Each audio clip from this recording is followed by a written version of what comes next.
దగ్గర పడుతున్న కొద్దీ ఏపీలో రాజకీయాలు హీటెక్కుతున్నాయి. నేతల పర్యటనలు, ఉద్యోగుల ఆందోళనలతో రాష్ట్రం అట్టుడికిపోతోంది. ఈసారి ఎలాగైనా అధికారం దక్కించుకోవడానికి చంద్రబాబు వ్యూహాలు రచిస్తున్నారు. ఈ క్రమంలోనే సొంత నియోజకవర్గంపై చంద్రబాబు ఫోకస్ పెట్టారు.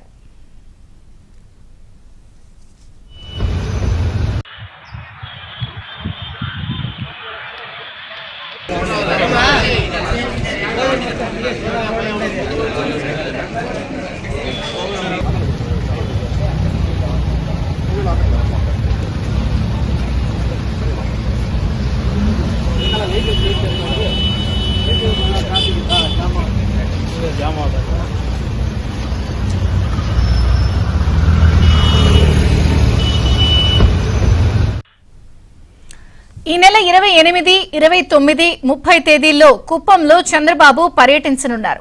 అక్రమ కేసుల్లో జైలుకు వెళ్లి వచ్చాక ఆయన తొలిసారి కుప్పం నియోజకవర్గంలో పర్యటించనున్నారు. నియోజకవర్గ పరిధిలోని కుప్పం, గుడుపల్లె, శాంతిపురం, రామకుప్పం 4 మండలాల్లోనూ చంద్రబాబు పర్యటించనున్నారు. ఈ పర్యటనలో ప్రజలతో మమేకమై వారి నుంచి సమస్యలపై వినతి పత్రాలు స్వీకరించనున్నారు. అలాగే పర్యటనలో పలు బహిరంగ సభలు నిర్వహించనున్నారు.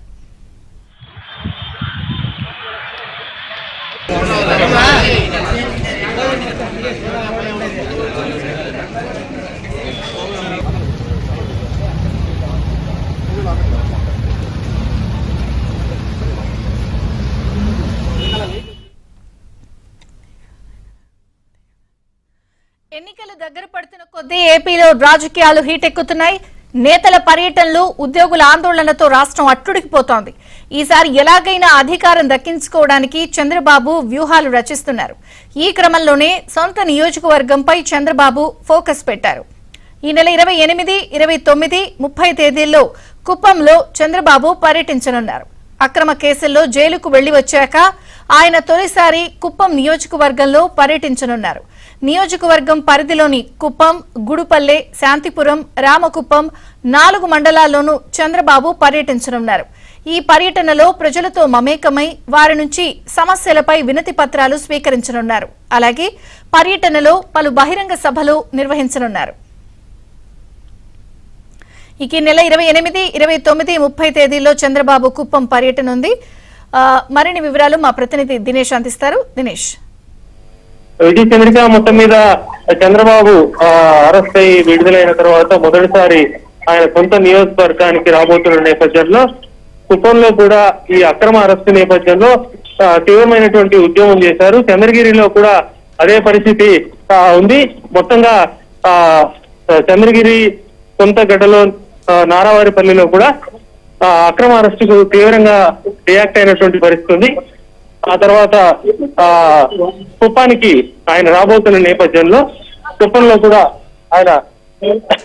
కూడా ఆయన పర్యటన నేపథ్యంలో పూర్తి స్థాయిలో కార్యకర్తలందరూ కూడా ఆయన రాక కోసం ఎదురు చూస్తున్నారు. ఆయన ఎప్పుడెప్పుడు వస్తారా, ఆయనకు సంబంధించిన స్వాగత ఏర్పాట్లు కావచ్చు, అలాగే అన్ని కూడా సిద్ధం చేసుకుని ఆయన రాక కోసం ఎదురు చూస్తున్నారు. అక్రమ అరెస్టు తర్వాత, అక్రమ కేసుల తర్వాత చంద్రబాబు మొదటిసారి కుప్పానికి వస్తున్న నేపథ్యంలో మనతో మాట్లాడటానికి తెలుగు యువత నేత రవి ఉన్నారు. అని చెప్పండి, చంద్రబాబు మొదటిసారి అక్రమ అరెస్ట్ తర్వాత వచ్చే పరిస్థితుల్లో కుప్పంలో ఎలాంటి వాతావరణం ఉండే అవకాశం ఉంది? ఎటువంటి ఆధారం లేకుండా నిస్వార్థంగా 40 ఏళ్ల సుదీర్ఘ రాజకీయ ప్రస్థానంలో ఆయన జీవితాన్ని పోగొట్టుకున్నారు. కుటుంబ సభ్యులతో గడిపిన క్షణాలు కూడా చాలా తక్కువ.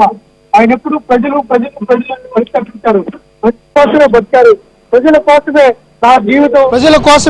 నా జీవితం, నా శ్వాస ఉన్నంత వరకు ప్రజల కోసమే నేను ఉంటానని చెప్పిన అహర్నిశలు కష్టపడి ఉమ్మడి రాష్ట్రంలో కానీ, విడిపోయిన ఆంధ్రప్రదేశ్లో కానీ నిరంతరం ప్రజాసేవ చేసిన వ్యక్తి. భావితరాలు బాగుండాలి. ఆ రోజు 2020 విజన్ కానీ, ఈరోజు రాష్ట్రం విడిపోయిన తర్వాత 2050 విజన్ కానీ, ఈరోజు వస్తే 2020 విజన్లో హైదరాబాదు ఏ స్థాయిలో అభివృద్ధి చెందిందో మనం అందరం ప్రత్యక్షంగా చూసాం, ఇంకా ఉన్నాం. ఆ రోజు మేము చిన్నప్పుడు కానీ 2020 విజన్ విన్నప్పుడు ఏంటి అని ఆలోచించేవాళ్ళం.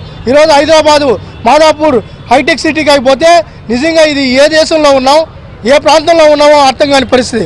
అలాంటిది మళ్ళీ రాష్ట్రం విడిపోయిన తర్వాత యువత భవిష్యత్తు బాగుండాలి, భావితరాల భవిష్యత్తు బాగుండాలి, 2050లో ఒక విజన్ తీసుకొని అమరావతి ప్రాంతాన్ని రాజధానిగా తీసుకొని ఇటు విశాఖ ఇటు రాయలసీమ ప్రాంతంలో సిలికాన్ కార్బన్ అదేవిధంగా ఇక్కడ అన్ని టీవీ హబ్గా ఎలక్ట్రానిక్ హబ్గా తిరుపతిని అదేవిధంగా జ్యుడిషియల్ హబ్గా కర్నూలును అదేవిధంగా కియా పరిశ్రమలు అనంతపురం ఇలా చూసుకుంటూ పోతే 13 జిల్లాల్లో ఉమ్మడి జిల్లాలో